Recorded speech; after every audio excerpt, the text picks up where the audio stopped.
बघा मित्रांनो, मम्मीने मस्त प्रकारे आपल्याला प्रवासासाठी पोळ्या वगैरे बनवून दिल्या. तसंच आपण आता फ्रेश वगैरे झालो. आपण मस्तपैकी तयारी वगैरे केली. तसंच आपण दर्शन वगैरे घेतले, मम्मीचे पाय पडले. त्याच्यानंतर आपण लगेच पप्पांच्या पाय पडून घेऊ. हे पप्पांच्या पण पाय पडून घेतले. तर लगेच आपण आता पहिले आपल्या इथलं कालिका माता मंदिर, महादेव हनुमान यांचे सगळ्यांचे दर्शन घेतले. तसंच आपल्याला लगेच आपला मित्र राहुल येणार होता सोडायला.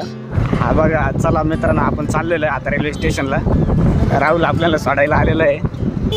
ओके, चला आपण भेटूया पुढं. राहुल आल्यानंतर लगेच आपल्या इथं तिकीट काढून घेतलं. मित्रांनो हे बघा, साईनगर रेल्वे स्टेशनला आलेलो आपण.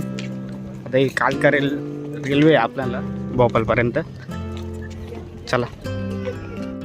तर नमस्कार मित्रांनो, आपण सुरू केलेली नवीन जर्नी. तुम्हाला म्हटल्याप्रमाणे आपण चाललेलो आहे शिहोरला कावड यात्रेसाठी. तर आपण साईनगर रेल्वे स्टेशनला आहे. इथून आपण जनरलच्या डब्यात बसलो आहे, कारण तिकीट अवेलेबल नव्हते स्लीपरचे. तर आपण जनरलच्या डब्यात बसून प्रवास करणार आहे भोपाळपर्यंत. तिथून मग आपण ट्रेननी, शक्यतो ट्रेननी जमलं तर ट्रेननी, त्याच्यानंतर मग आपण जाऊ शिहोरला. मग पुढची जर्नी तर तुम्ही बघाच. आता आपला जर्नीचा आजचा डेली ब्लॉगमधला आजचा जर्नीचा ब्लॉग राहणार आहे मित्रांनो. तर आपण चाललेलो आहे. सकाळी आपण तरी 9ला घरातून निघलो होतो. कालका ट्रेन असती 10चा टायमिंग आहे तिचा. तर आपण जागा वगैरे पकडलेली, बॅग वगैरे ठेवले आपण.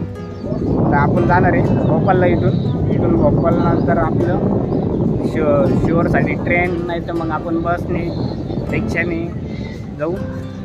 नंतर तरी उद्या सकाळी 8च्या दरम्यान कावड यात्रा चालू होणार आहे. तर आपण सामान वगैरे घेतलेलं आहे. कावड यात्राचं पण ब्लॉग नक्की बघा. चला आता आपण भेटूया पुढं. तर मित्रांनो, आपल्या चॅनलला नक्की सबस्क्राईब करा. खूप जण असे आहे मित्रांनो की ते व्हिडिओ बघतात, लाईक पण करतात, पण चॅनलला सबस्क्राईब केलेलं नाही मित्रांनो. तर आपल्या चॅनलला नक्की सबस्क्राईब करा. आणि कमेंट सेक्शनमध्ये हाईपचं ऑप्शन आलेलं आहे, ते हाईप पण देत चला मित्रांनो, जेणेकरून आपली व्हिडिओ जास्तीत जास्त लोकांना शेअर होईल. आणि तुम्ही पण शेअर करा व्हिडिओ नक्की मित्रांनो. लाईक करा, सबस्क्राईब करा, आपल्या चॅनलला शेअर करा, जेणेकरून नवीन व्हिडिओ येईल. आणि भेटूया आपण आता पुढे.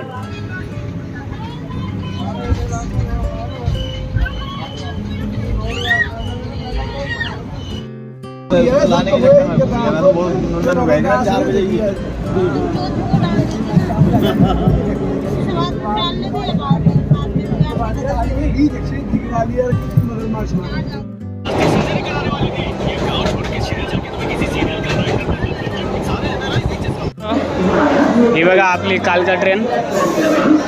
तिला करूया बाय बाय. आपण उतरलो शेवटी भोपाळ स्टेशनला. फुल गर्दी होती मित्रांनो, जाम फुल झालेलो आहे. आपण जाऊया आता रूम वगैरेचं बघूया बंदोबस्त. आता इथून पहिले आपल्याला शिहोर जायचं. आपल्या ट्रेनला आपण केलं बाय बाय. चला आता आपण जाऊया शिहोरला. पहिले थोडं खाऊया, जाम वगैरे फुल झालो आहे. रात्रीचे तरी मित्रांनो 8:45 झालेले आहे. आपण जाऊ आता. आपण शिहोरसाठी ट्रेन आहे का बस वगैरे बघू पुढं. आता पहिले आपण काहीतरी खाऊया, मग त्याच्यानंतर जाऊया आपण पुढचा प्रवास करूया. तर मित्रांनो, शिहोरला तर खूप गर्दी आहे, त्याच्यामुळं आपण काही शिहोरला रूम घेतला नाही. आपण डायरेक्ट भोपाळमध्ये रूम घेतलेलं आहे. कारण शिहोरला ऑलरेडी 8 ते 9 हजार रुपये रूमचे भाडे सांगते. तर भोपाळमध्ये आपण 5-1 हजारापर्यंत रूम झालेला आहे 2 दिवसाचा. तर रूम बघू शकता तुम्ही बघा, फुल एकदम पॉश रूम आहे बघा. TV, AC वगैरे सगळं आहे. फुल एकदम पॉश रूम आहे. आपण सकाळी लवकर उठू आणि रिक्षात बसून शिहोरला जाऊ नदीच्या ठिकाणी. आणि तिथून आपण कावड यात्रा स्टार्ट करू. तर आजचा हा ब्लॉग तुम्हाला कसा वाटला नक्की कळवा. आता हा ब्लॉग आपण इथंच एंड करू. आणि उद्याचा खास ब्लॉग म्हणजे हा फक्त कावड यात्रासाठी राहणार आहे. तर हा ब्लॉग आपण इथंच एंड करू. भेटूया उद्याच्या नेक्स्ट ब्लॉगमध्ये.